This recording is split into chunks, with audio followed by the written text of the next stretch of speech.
ਤੁਹਾਡਾ ਬਹੁਤ-ਬਹੁਤ ਸਵਾਗਤ ਹੈ ਡਾਕਟਰ ਸਾਹਿਬ। ਸਤਿ ਸ਼੍ਰੀ ਅਕਾਲ ਜੀ। ਸਤਿ ਸ਼੍ਰੀ ਅਕਾਲ, ਧੰਨਵਾਦ। ਅੱਛਾ ਡਾਕਟਰ ਸਾਹਿਬ, ਆਪਾਂ ਗੱਲ ਸ਼ੁਰੂ ਕਰੀਏ ਜੀ ਯੂਨੀਵਰਸਲ ਬੇਸਿਕ ਇਨਕਮ ਬਾਰੇ।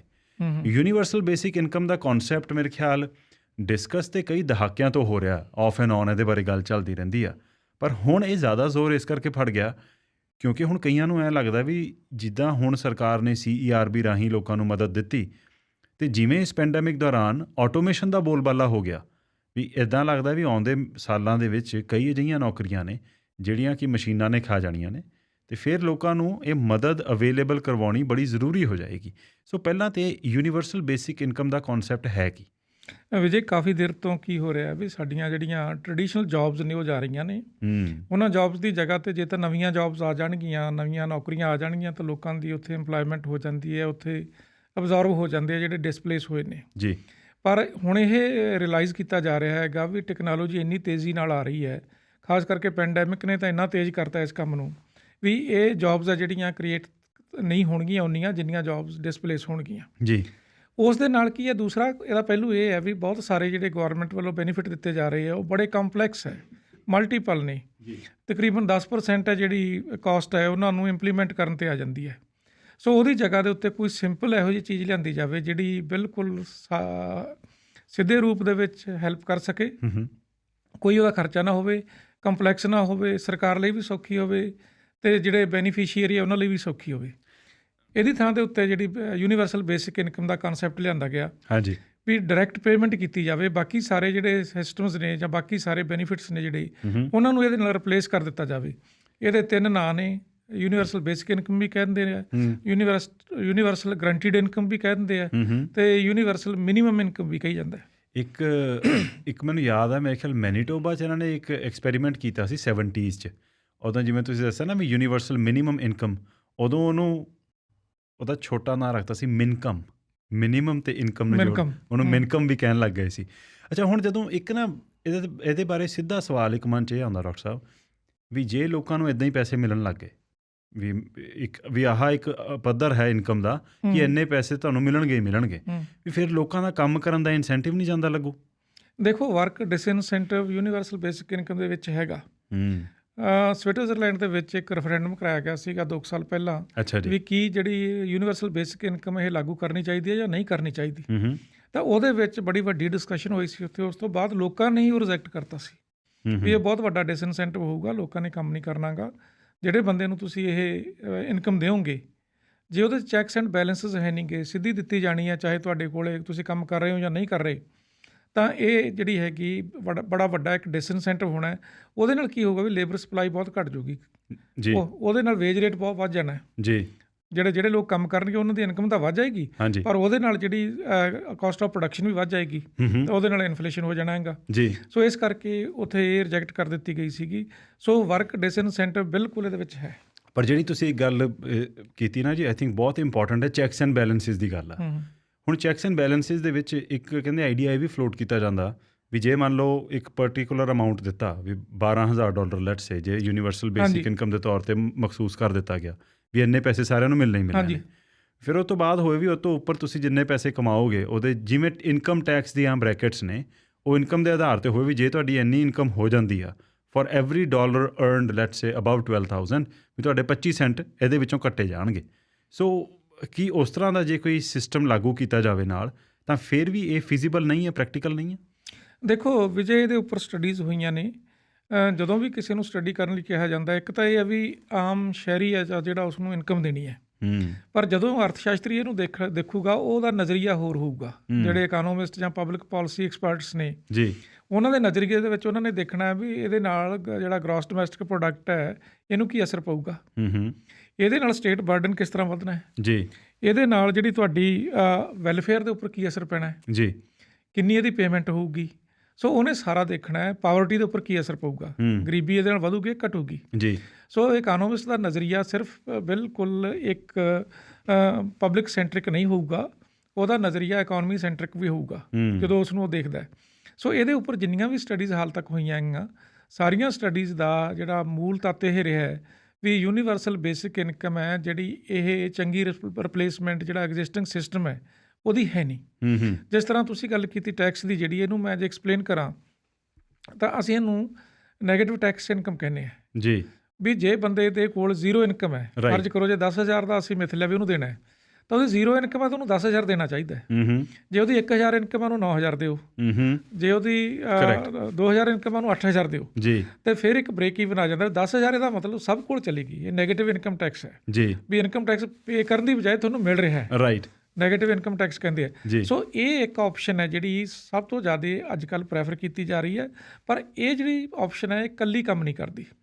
ਇਹਦੇ ਨਾਲ ਜਿਹੜੇ ਦੂਜੇ ਬੈਨੀਫਿਟਸ ਆ, ਦੇਖੋ 33 ਕਿਸਮ ਦੇ ਬੈਨੀਫਿਟ ਆਪਣੇ ਕੈਨੇਡਾ ਦੇ ਵਿੱਚ ਪ੍ਰੋਵਿੰਸ਼ੀਅਲ ਜਾਂ ਫੈਡਰਲ ਦਿੱਤੇ ਜਾ ਰਹੇ ਨੇ ਜੀ। ਸੋ ਉਹ ਬੈਨੀਫਿਟ ਹੈ ਜਿਹੜੇ ਉਹਨਾਂ ਨੂੰ ਜਿਹੜਾ ਸੁਧਾਰਨਾ, ਉਹਨਾਂ ਨੂੰ ਯੁਕਤੀਪੂਰਨ ਬਣਾਉਣਾ ਜ਼ਿਆਦਾ ਇੰਪੋਰਟੈਂਟ ਹੈ।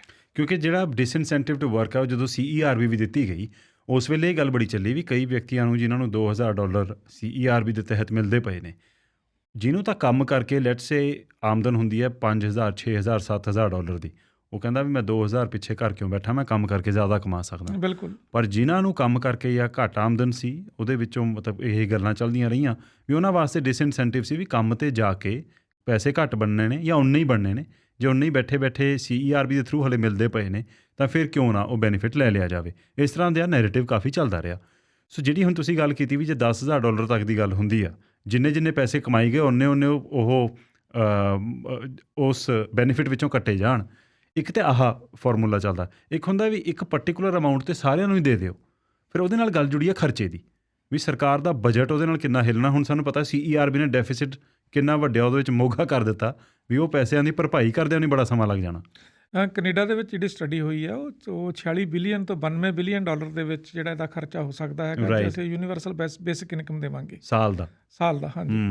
ਸੋ ਇਹ ਬੜਾ ਵੱਡਾ ਇੱਕ ਅਮਾਊਂਟ ਹੈ, ਕਿਉਂਕਿ ਦੇਖੋ $385 ਬਿਲੀਅਨ ਦਾ ਬਜਟ ਹੈ ਤੇ ਉਹਦੇ ਵਿੱਚ ਜੇ ਅਸੀਂ ਮੈਕਸਿਮਮ ਲਾ ਲਈਏ, ਚਲੋ $100 ਬਿਲੀਅਨ ਦੇ ਨੇੜੇ ਚਲਿਆ ਜਾਣਾ ਹੈਗਾ, ਹੌਲੀ ਹੌਲੀ ਵੱਧਦਾ ਵੀ ਜਾਣਾ ਹੈ ਜੀ। ਇਹ ਪੁਰਾਣੇ ਐਸਟੀਮੇਟਸ ਨੇ ਵੀ $92 ਬਿਲੀਅਨ ਹੋਊਗਾ, ਤਾਂ ਇੱਕ ਬਹੁਤ ਵੱਡਾ ਇੱਕ ਸਟੇਟ ਦੇ ਉੱਪਰ ਇਹ ਬਰਡਨ ਵੀ ਪੈਣਾ ਹੈਗਾ। ਤੇ ਉਹਦੇ ਨਾਲ ਕੀ ਹੋਊਗਾ, ਦੂਸਰੇ ਜਾਂ ਤਾਂ ਟੈਕਸ ਵਧਾਉਣਾ ਪੈਣਾ ਜਾਂ ਦੂਸਰੇ ਜਿਹੜੇ ਪ੍ਰੋਗਰਾਮ ਉਹਨਾਂ 'ਤੇ ਕੱਟ ਲਾਉਣਾ ਪੈਣਾ ਹੈਗਾ।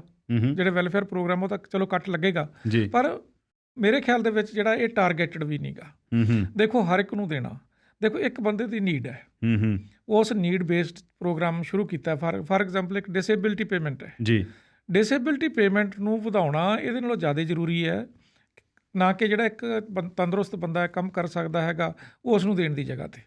ਸੋ ਮੇਰੇ ਖਿਆਲ ਦੇ ਵਿੱਚ ਜਿੰਨੀਆਂ ਵੀ ਸਟੱਡੀਜ਼ ਹੋਈਆਂ ਨੇ, 2 ਸਟੱਡੀਜ਼ ਤਾਂ ਸਾਡੇ BC ਦੇ ਵਿੱਚ ਹੋਈਆਂ ਨੇ ਜੀ। ਇੱਕ ਤਾਂ ਕੈਨੇਡੀਅਨ ਸੈਂਟਰ ਫਾਰ ਪਾਲਿਸੀ ਆਲਟਰਨੇਟਿਵਸ ਨੇ ਕੀਤਾ ਹੈ। ਅੱਛਾ ਜੀ। ਇੱਕ BC ਗਵਰਨਮੈਂਟ ਨੇ ਆਪਣੀ ਕਮੇਟੀ ਬਿਠਾਈ ਹੋਈ ਸੀਗੀ ਜਿਹਦੇ ਵਿੱਚ ਬੜੇ ਵੱਡੇ ਇਕਨੋਮਿਸਟ ਡੇਵਿਡ ਗ੍ਰੀਨ UBC ਤੋਂ ਸੀ, ਅੱਛਾ ਜੀ, ਕੈਸਲਮੈਨ SFU ਤੋਂ ਸੀ, ਅੱਛਾ ਜੀ, ਤੇ ਲਿੰਡਸੇ ਜਿਹੜੇ ਹੈਗੇ ਪਬਲਿਕ ਪਾਲਿਸੀ ਦੇ ਐਕਸਪਰਟ ਨੇ ਕੈਲਗਰੀ ਯੂਨੀਵਰਸਿਟੀ ਤੋਂ, ਅੱਛਾ ਜੀ। ਸੋ 2 ਇਹਦੇ ਵਿੱਚ ਪਬਲਿਕ ਪਾਲਿਸੀ ਐਕਸਪਰਟ ਸੀ, ਇੱਕ ਇਕਨੋਮਿਸਟ ਸੀ ਜੀ। ਇਹ ਦੋਨੋਂ ਸਟੱਡੀਜ਼ ਦੇ ਵਿੱਚ ਇਹ ਆਇਆ ਹੈਗਾ ਵੀ ਜਿਹੜੇ ਪੁਰਾਣੇ ਪ੍ਰੋਗਰਾਮ ਨੇ ਉਹਨਾਂ ਨੂੰ ਸਟਰੈਂਥਨ ਕਰਨਾ ਜ਼ਿਆਦਾ ਵਧੀਆ ਹੈ। ਉਹਦੇ ਨਾਲ GDP ਦੇ ਉੱਪਰ ਵੀ ਅਸਰ ਨਹੀਂ ਪੈਂਦਾ ਜੀ, ਉਹਦੇ ਨਾਲ ਪਾਵਰਟੀ ਵੀ ਘਟੂਗੀ ਤੇ ਉਹਦੇ ਨਾਲ ਜਿਹੜੀ ਵੈਲਫੇਅਰ ਹੈ ਇਹ ਵਧੂਗੀ ਜੀ। ਡਾਕਟਰ ਸਾਹਿਬ, ਜਿਹੜੀ ਆਪਾਂ ਗੱਲ ਕਰ ਰਹੇ ਸੀ ਯੂਨੀਵਰਸਲ ਬੇਸਿਕ ਇਨਕਮ ਬਾਰੇ ਜਾਂ ਮਿਨੀਮਮ ਇਨਕਮ ਬਾਰੇ, ਮਿਨਕਮ ਬਾਰੇ, ਉਹਦੇ 'ਚ ਹੁਣ ਕੁਝ ਸਟੱਡੀਜ਼ ਵੀ ਹੋਈਆਂ ਨੇ ਅਤੇ ਇੱਕ ਰੀਸੈਂਟਲੀ BC ਦੀ ਸਰਕਾਰ ਨੇ ਵੀ ਮੇਰੇ ਖਿਆਲ ਸਟੱਡੀ ਕਰਵਾਈ ਹੈ ਇੱਕ, ਕਿਉਂਕਿ ਇਹ ਹੁੰਦਾ ਵੀ ਇੱਥੇ ਜੇ ਕੋਈ ਵੀ ਕਿਸੇ ਚੀਜ਼ ਬਾਰੇ ਵਿਚਾਰ ਵੀ ਕਰਨਾ ਤਾਂ ਪਹਿਲਾਂ ਇੱਕ ਇੰਡੀਪੈਂਡੈਂਟ ਰਿਪੋਰਟ ਸੀਕ ਕਰ ਲਈ ਜਾਂਦੀ ਆ। ਹਾਂ ਬਿਲਕੁਲ।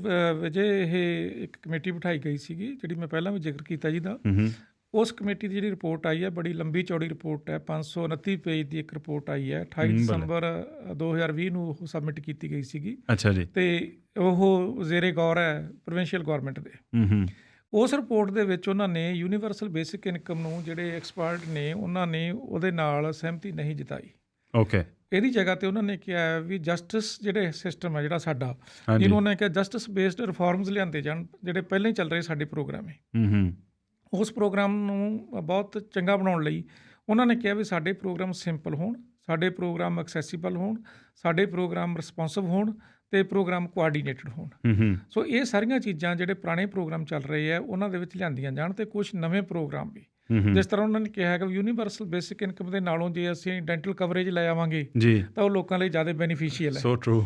ਹਰ ਇੱਕ ਲਈ ਹੋ ਸਕਦੀ ਹੈ ਜਿਹਨੂੰ ਪ੍ਰੋਬਲਮ ਹੈ ਡੈਂਟਲ ਕਵਰੇਜ ਦੀ। ਆਲਮੋਸਟ ਆਪਾਂ ਨੂੰ ਸਾਰਿਆਂ ਨੂੰ ਇਸ ਵੇਲੇ ਲੋੜ ਹੈ ਅਤੇ ਬੜੀ ਵੱਡੀ ਇਹ ਇੱਕ ਇਸ਼ੂ ਬਣਿਆ ਹੋਇਆ, ਲੋਕਾਂ ਨੂੰ ਇੰਡੀਆ ਜਾ ਕੇ ਕਰਾਉਣਾ ਪੈ ਰਿਹਾ ਹੈਗਾ। ਸੋ ਉਹਨਾਂ ਨੇ ਆਪਣੀ ਰਿਪੋਰਟ ਦੇ ਵਿੱਚ 65 ਰਿਕਮੈਂਡੇਸ਼ਨ ਦਿੱਤੀਆਂ ਨੇ ਤੇ ਨਾਲ ਹੀ ਉਹਨਾਂ ਨੇ ਕਾਸਟ ਐਸਟੀਮੇਟ ਵੀ ਲਾ ਕੇ ਦਿੱਤਾ ਵੀ ਜੇ ਅਸੀਂ ਰਿਕਮੈਂਡੇਸ਼ਨ ਸਾਡੀਆਂ ਮੰਨ ਲਈਆਂ ਜਾਣ ਤਾਂ ਉਹਦਾ ਕਾਸਟ ਐਸਟੀਮੇਟ ਕੀ ਹੈ। ਉਹਦੇ 'ਚੋਂ 43 ਤਾਂ ਇਸ ਕਿਸਮ ਦੀਆਂ ਰਿਕਮੈਂਡੇਸ਼ਨਸ ਨੇ ਜਿਹੜੀਆਂ ਥੋੜ੍ਹੇ ਸਮੇਂ ਦੇ ਵਿੱਚ ਹੀ ਲਾਗੂ ਕੀਤੀਆਂ ਜਾ ਸਕਦੀਆਂ ਨੇ ਜੀ। ਤੇ ਉਹਨਾਂ ਦੀ ਜਿਹੜੀ ਉਹਨਾਂ ਨੇ ਕਾਸਟ ਦਿੱਤੀ ਹੈ ਉਹ $1.4 ਬਿਲੀਅਨ ਹੈਗੀ ਸਟੇਟ ਗਵਰਨਮੈਂਟ ਤੇ ਆਊਗੀ, ਪ੍ਰੋਵਿੰਸ਼ੀਅਲ ਗਵਰਨਮੈਂਟ ਤੇ। ਤੇ 22 ਜਿਹੜੀਆਂ ਸੁਜੈਸ਼ਨ ਨੇ ਜਾਂ ਜਿਹੜੇ ਰਿਕਮੈਂਡੇਸ਼ਨਸ ਨੇ ਉਹ ਇਸ ਕਿਸਮ ਦੀਆਂ ਨੇ ਜਿਹੜੀਆਂ ਲੌਂਗ ਟਰਮ ਦੇ ਵਿੱਚ, ਲੰਬੇ ਸਮੇਂ ਦੇ ਵਿੱਚ ਲਾਗੂ ਕੀਤੀਆਂ ਜਾ ਸਕਦੀਆਂ ਨੇ ਤੇ ਉਹਨਾਂ ਨੇ 3.6 ਬਿਲੀਅਨ ਜਿਹੜੀ ਕਾਸਟ ਹੈ ਉਹ ਦਿੱਤੀ ਹੈ। ਸੋ ਬੜੇ ਥੋੜ੍ਹੇ ਪੈਸੇ ਨਾਲ ਇਹ ਜਿਹੜਾ ਪੁਰਾਣਾ ਸਿਸਟਮ ਜਿਹੜਾ ਚੱਲ ਰਿਹਾ ਹੈ ਉਹਨੂੰ ਵਧੀਆ ਬਣਾਇਆ ਜਾ ਸਕਦਾ ਹੈ, ਉਹਨੂੰ ਰਿਸਪੌਂਸਿਵ ਬਣਾਇਆ ਜਾ ਸਕਦਾ ਹੈ, ਐਕਸੈਸੀਬਲ ਬਣਾਇਆ ਜਾ ਸਕਦਾ ਹੈ, ਕੋਆਰਡੀਨੇਟ ਕੀਤਾ ਜਾ ਸਕਦਾ ਹੈ ਤੇ ਉਹਦੇ ਨਾਲ ਕੁਛ ਨਵਾਂ ਵੀ ਉਹਦੇ ਵਿੱਚ ਐਡ ਕੀਤਾ ਜਾ ਸਕਦਾ ਜਿਹੜਾ ਵੈਲਫੇਅਰ ਦੇ ਓਰੀਐਂਟਡ ਹੋਊਗਾ ਤੇ ਜਿਹੜੇ ਲੋਕਾਂ ਨੂੰ ਉਹਦੀ ਲੋੜ ਹੈ ਉਹਦਾ ਬੈਨੀਫਿਟ ਮਿਲ ਸਕੂਗਾ। ਅੱਛਾ, ਪਰ ਜੇ ਹਾਈਪੋਥੈਟੀਕਲੀ ਗੱਲ ਕਰੀਏ, ਕਿਉਂਕਿ ਇਹ ਆਈਡੀਆ ਡਿਸਕਸ ਇੰਨਾ ਜ਼ਿਆਦਾ ਹੁੰਦਾ ਡਾਕਟਰ ਸਾਹਿਬ ਵੀ ਕਈ ਵਾਰੀ ਨਾ, ਹੁਣ ਜਿਵੇਂ NDP ਪਾਰਟੀ ਰਹੀ ਜਾਂ ਗ੍ਰੀਨ ਪਾਰਟੀ ਹੈ, ਜਿਹੜੀਆਂ ਲੈਫਟ ਲੀਨਿੰਗ ਪਾਰਟੀਜ਼ ਨੇ, ਉਹਨਾਂ ਦੇ ਵੱਲੋਂ ਇਹ ਗੱਲ ਕੀਤੀ ਜਾਂਦੀ ਹੈ ਵੀ ਇਹ ਜੇ ਕੀਤਾ ਜਾਵੇ ਤਾਂ ਇਹਦੇ ਨਾਲ ਬਹੁਤ ਸਾਰੇ ਲੋਕਾਂ ਨੂੰ ਯੂਨੀਵਰਸਲ ਬੇਸਿਕ ਇਨਕਮ ਦੇ ਨਾਲ ਗਰੀਬੀ ਰੇਖਾ ਤੋਂ ਅਸੀਂ ਕੱਢ ਸਕਦੇ ਹਾਂ। ਹੁਣ ਇਹਦੇ ਜੇ ਬੈਨੀਫਿਟਸ ਦੀ ਗੱਲ ਕਰੀਏ, ਬੈਨੀਫਿਟਸ ਕੀ ਇੱਦਾਂ ਨਹੀਂ ਹੋ ਸਕਦਾ ਕਿ ਕੁਝ ਨਾ ਹਿਡਨ ਇੰਪੈਕਟਸ ਹੁੰਦੇ ਨੇ ਗਰੀਬੀ ਦੇ, ਜਾਂ ਜਦੋਂ ਲੋਕੀ ਐਕਸੈਸਿਬਿਲਿਟੀ ਨਹੀਂ ਕਰ ਪਾਉਂਦੇ ਜਿਹੜੀਆਂ ਉਹਨਾਂ ਨੂੰ ਜ਼ਰੂਰਤਾਂ ਹੁੰਦੀਆਂ ਨੇ ਉਹਦੇ ਤੱਕ। ਇਹ ਨਹੀਂ ਸੀਗਾ ਵੀ ਜੇ ਇਹ ਯੂਨੀਵਰਸਲ ਬੇਸਿਕ ਇਨਕਮ ਦਿੱਤੀ ਜਾਵੇ ਲੋਕਾਂ ਨੂੰ ਤਾਂ ਉਹਦੇ ਨਾਲ ਹੋ ਸਕਦਾ ਲੌਂਗ ਟਰਮ ਲੋਕਾਂ ਦੀ ਸਿਹਤ ਸੰਭਾਲ ਦੀਆਂ ਸੇਵਾਵਾਂ 'ਤੇ ਨਿਰਭਰਤਾ ਘਟੇ, ਜਾਂ ਫਿਰ ਜਿਹੜਾ ਹੁਣ ਲਾਅ ਐਂਡ ਆਰਡਰ ਦੇ ਵਿੱਚ ਜਿਹੜਾ ਕ੍ਰਾਈਮ ਨੂੰ ਕੰਬੈਟ ਕਰਨ ਵਾਸਤੇ ਜੋ ਖਰਚਾ ਹੁੰਦਾ ਉਹਦੇ ਵਿੱਚ ਵੀ ਘਾਟਾ ਹੋ ਸਕਦਾ। ਜਾਂ ਉਹੀ ਰਿਫਾਰਮਸ ਦੀ ਗੱਲ ਮੈਂ ਕਿਹਾ ਤੁਸੀਂ ਕਰ ਰਹੇ ਸੀ। ਦੇਖੋ ਵਿਜੇ, ਇਹਨਾਂ ਨੇ ਜਿਹੜੀ ਦੋਨੋਂ ਸਟੱਡੀਜ਼ ਦੇ ਵਿੱਚ ਸੈਂਟਰ ਫਾਰ ਪਾਲਿਸੀ ਆਲਟਰਨੇਟਿਵਸ ਤੇ ਜਿਹੜੀ ਐਕਸਪਰਟ ਕਮੇਟੀ ਹੈ, ਇਹਨਾਂ ਨੇ ਗਰੀਬੀ ਦੇ ਉੱਪਰ ਇਹਦਾ ਅਸਰ ਦੇਖਿਆ ਹੈਗਾ। ਗਰੀਬੀ ਦੇ ਉੱਪਰ ਯੂਨੀਵਰਸਲ ਬੇਸਿਕ ਇਨਕਮ ਨਾਲ ਉਨਾ ਫਾਇਦਾ ਨਹੀਂ ਹੋਣਾ ਜਿੰਨਾ ਇਹ ਪ੍ਰੋਗਰਾਮਾਂ ਨੂੰ ਸਟਰੈਂਥਨ ਕਰਨ ਨਾਲ ਹੋਣਾ ਹੈ। ਦੋਨਾਂ ਸਟੱਡੀਜ਼ ਦੇ ਵਿੱਚ ਇਹ ਆਇਆ ਹੋਇਆ ਹੈਗਾ ਵੀ ਗਰੀਬੀ ਹੈ ਜਿਹੜੀ ਕਿਵੇਂ ਘਟਾਈ ਜਾ ਸਕਦੀ ਹੈ। ਜਿਹੜੀ ਐਕਸਟ੍ਰੀਮ ਗਰੀਬੀ ਦੇ ਉੱਪਰ ਕੀ ਅਸਰ ਪੈਂਦਾ, ਜਦੋਂ ਅਰਥ ਸ਼ਾਸਤਰੀ ਦੇਖਦਾ ਉਹਨੇ ਇਹ ਵੀ ਨਹੀਂ ਦੇਖਣਾ ਵੀ ਗਰੀਬੀ 'ਤੇ ਅਸਰ ਕੀ ਪੈਂਦਾ। ਉਹ ਗਰੀਬੀ ਦੀਆਂ ਵੀ ਡਿਫਰੈਂਟ ਡੈਫੀਨੇਸ਼ਨਸ ਨੇ ਵੀ ਇੱਕ ਬਿਲਕੁਲ ਪੂਅਰੈਸਟ ਅਮੰਗ ਦਾ ਪੂਅਰ ਹੈ ਜਿਹੜੇ, ਰਾਈਟ, ਉਹਨਾਂ ਦੇ ਉੱਪਰ ਕੀ ਅਸਰ ਪੈਣਾ ਹੈਗਾ। ਸੋ ਦੋਨੋਂ ਸਟੱਡੀਜ਼ ਦੇ ਵਿੱਚ ਇਹ ਆਇਆ ਹੈਗਾ ਵੀ ਜੇ ਅਸੀਂ ਪੁਰਾਣੇ ਪ੍ਰੋਗਰਾਮ ਹੈ, ਜਿਹੜੇ ਟਾਰਗੇਟਡ ਪ੍ਰੋਗਰਾਮ ਹੈ, ਜਿੱਥੇ ਲੋੜ ਹੈ ਉੱਥੇ ਜਿਹੜੀ ਹੈਲਪ ਦਿੱਤੀ ਜਾ ਰਹੀ ਹੈ, ਜਾਂ ਜਿਹੜੇ ਏਰੀਏ ਕਵਰ ਨਹੀਂ ਹੋਏਗੇ ਜਿੱਥੇ ਹੈਲਪ ਦੀ ਲੋੜ ਹੈ, ਉਹਨਾਂ ਏਰੀਆ ਦੇ ਵਿੱਚ ਅਸੀਂ ਨਵੇਂ ਪ੍ਰੋਗਰਾਮ ਲਿਆਵਾਂਗੇ ਤਾਂ ਉਹਦੇ ਨਾਲ ਜਿਹੜੀ ਗਰੀਬੀ ਦੇ ਉੱਪਰ ਜ਼ਿਆਦਾ ਅਸਰ ਪਊਗਾ, ਗਰੀਬੀ ਦੂਰ ਹੋਊਗੀ, ਗਰੀਬੀ ਘਟੂਗੀ ਜੀ। ਸੋ ਯੂਨੀਵਰਸਲ ਬੇਸਿਕ ਇਨਕਮ ਉਸ ਤਰ੍ਹਾਂ ਦਾ ਗਰੀਬੀ ਨੂੰ ਹਟਾਉਣ ਦਾ ਇੱਕ ਟੂਲ ਨਹੀਂ ਗਾ। ਕਿਉਂਕਿ ਦੇਖੋ, ਜੇ ਆਪਾਂ ਕੈਨੇਡਾ ਦੇ ਵਿੱਚ ਕਹੀਏ ਜੇ $92 ਬਿਲੀਅਨ ਇਹਦੇ ਉੱਪਰ ਖਰਚਾ ਹੋ ਜਾਣਾ ਹੈ ਤਾਂ ਜਿਹੜਾ ਉਹ $92 ਬਿਲੀਅਨ ਕਿਸੇ ਪਾਸਿਓਂ ਹੋਰ ਪ੍ਰੋਗਰਾਮਸ ਤੋਂ ਆਉਣਾ ਹੈਗਾ, ਉਹ ਉਸ ਪ੍ਰੋਗਰਾਮ 'ਤੇ ਕੱਟ ਲੱਗਣਾ ਹੈਗਾ। ਉਹਦੇ ਬੈਨੀਫਿਟ ਆ ਜਿਹੜੇ ਬੜੇ ਟਾਰਗੇਟਡ ਹੈ, ਉਹ ਇਕੋਨਮੀ ਦੇ ਵਿੱਚ ਯੂਜ਼ ਵੀ ਗਰੋਥ ਲਈ ਹੋ ਰਿਹਾ ਹੈਗਾ ਜੀ, ਅਤੇ ਇਹ ਕੰਜ਼ੰਪਸ਼ਨ ਲਈ ਯੂਜ਼ ਹੋਣਾ ਹੈਗਾ। ਤਾਂ ਉਸ ਕਰਕੇ ਜਿਹੜੇ ਇਕੋਨੋਮਿਸਟ ਨੇ ਜਾਂ ਪਬਲਿਕ ਪਾਲਿਸੀ ਐਕਸਪਰਟਸ ਨੇ ਜੀ, ਉਹਨਾਂ ਨੇ ਜਦੋਂ ਵੈਲੂਏਟ ਕੀਤੀਆਂ ਦੋਨੇ ਆਪਸ਼ਨਸ ਤਾਂ ਇਹ ਆਇਆ ਵੀ ਜਿਹੜੀ ਯੂਨੀਵਰਸਲ ਬੇਸਿਕ ਇਨਕਮ ਨਾਲੋਂ ਜਿਹੜੇ ਟਾਰਗੇਟਡ ਪ੍ਰੋਗਰਾਮ ਨੇ, ਜਿਹੜੇ ਸਪੈਸ਼ਲ ਪ੍ਰੋਗਰਾਮਸ ਨੇ ਜਾਂ ਟਾਰਗੇਟ ਨੇ, ਜਿਸ ਤਰ੍ਹਾਂ ਓਲਡ ਏਜ ਹੈ, ਚਾਈਲਡ ਕੇਅਰ ਹੈ ਜੀ, ਜਾਂ ਡਿਸੇਬਿਲਿਟੀ ਕੇਅਰ ਹੈ, ਇਹ ਜ਼ਿਆਦਾ ਇਫੈਕਟਿਵ ਨੇ ਜੀ।